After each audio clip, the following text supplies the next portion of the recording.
اگر کوئی انسان چند ایسے کام ہے کہ ان کے شروع میں بسم اللہ الرحمن الرحیم پڑھ لے تو بندے کا ایمان ختم ہو جاتا ہے، بندہ کافر ہو جاتا ہے۔ حالانکہ بسم اللہ الرحمن الرحیم کی بہت زیادہ فضیلت ہے۔ حدیث پاک کا مفہوم ہے کہ اگر کوئی انسان اچھا کام کرنے سے پہلے بسم اللہ الرحمن الرحیم پڑھتا ہے، بسم اللہ پڑھنے کی وجہ سے اللہ کی خاص رحمتوں کا، اس کی خاص برکتوں کا، خاص فضل کا نزول ہوتا ہے، جس کی وجہ سے وہ کام پایا تکمیل تک پہنچتا ہے، ادھورا نہیں رہتا ہے۔ اللہ اور اس کے پیارے رسول علیہ السلام خوش ہوتے ہیں۔ لیکن کچھ 8-10 کام ایسے ہیں کہ جن کے شروع میں اگر انسان بسم اللہ الرحمن الرحیم پڑھ لے تو وہ بندہ دائرہ ایمان سے خارج ہو جائے گا۔ ان 8-10 کاموں میں سے سب سے پہلا کام یہ، نمبر 1، اگر کوئی انسان شراب پیتے وقت بسم اللہ الرحمن الرحیم پڑھتا ہے تو بندہ دائرہ ایمان سے خارج ہو جائے گا۔ اسی طرح زنا کرتے وقت اگر اس نے بسم اللہ الرحمن الرحیم پڑھی تو پھر بھی وہ بندہ ایمان سے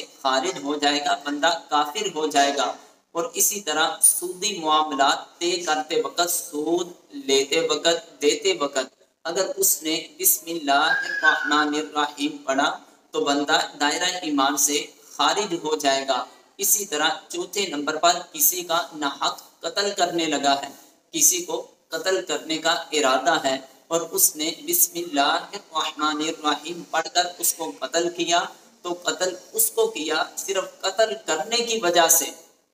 شروع میں بسم اللہ پڑھی تو بسم اللہ پڑھنے کی وجہ سے اب وہ بندہ دائرہ ایمان سے خارج ہو جائے گا۔ اسی طرح اسے پتہ ہے کہ میں جھوٹ بولنے لگا ہوں، اللہ کی ذات نے جھوٹ کو حرام قرار دیا ہے، پھر بھی اس کے شروع میں اگر وہ بسم اللہ الرحمن الرحیم پڑھتا ہے تو وہ بندہ کافر ہو جائے گا۔ غیبت کو اللہ کی ذات نے حرام قرار دیا، اگر غیبت کرتے وقت وہ جان بوجھ کر بسم اللہ الرحمن الرحیم پڑھتا ہے، بسم اللہ پڑھنے کی وجہ سے اس کا ایمان ضائع ہو جائے گا۔ اسی طرح والدین کی نافرمانی کرتے وقت، جس کو اللہ کی ذات نے حرام قرار دیا، والدین کی نافرمانی کرتے وقت شروع میں بسم اللہ الرحمن الرحیم پڑھتا ہے تو اس کی وجہ سے بھی وہ بندہ دائرہ ایمان سے خارج ہو جائے گا۔ اسی طرح اگر کوئی حرام چیز کھانے لگا ہے یا پینے لگا ہے، مثال کے طور پر مردار کا گوشت اللہ کی ذات نے حرام قرار دیا، خنزیر کا گوشت اللہ کی ذات نے حرام قرار دیا،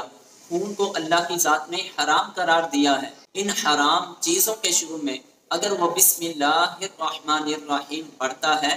اور پڑھنے کی وجہ سے وہ بندہ کافر ہو جائے گا۔ مطلب یہ کہ ان تمام کاموں کے شروع میں اگر وہ بسم اللہ کو پڑھنا حلال جانتا ہے، حلال جان کر بسم اللہ الرحمن الرحیم پڑھے گا تو دائرہ ایمان سے خارج ہو جائے گا۔ اگر وہ حلال نہیں جانتا، ویسے ہی بسم اللہ الرحمن الرحیم پڑھی ہے تو پھر وہ بندہ کبیرہ گناہ کا ارتکاب کرنے والا ہے، اسے اللہ تعالیٰ کی بارگاہ میں توبہ استغفار کرنا ہوگا، اپنے رب کی بارگاہ میں اسے معافی طلب کرنی ہوگی۔ اگر وہ جان بوجھ کر حلال سمجھ کر پڑھے گا تو کافر ہو جائے گا، جب کافر ہو جائے گا تو پھر اس بندے کا ایمان باقی نہیں رہا، تو جس کی وجہ سے شادی شدہ ہے تو اس کا نکاح بھی ٹوٹ جائے گا، اسے تجدید ایمان، تجدید نکاح کی ضرورت ہوگی۔ اللہ تعالیٰ کی بارگاہ میں دعا ہے اللہ تعالیٰ ہم سب کو اپنے دین کے کامل سمجھ عطا فرمائے۔ السلام علیکم ورحمۃ اللہ وبرکاتہ۔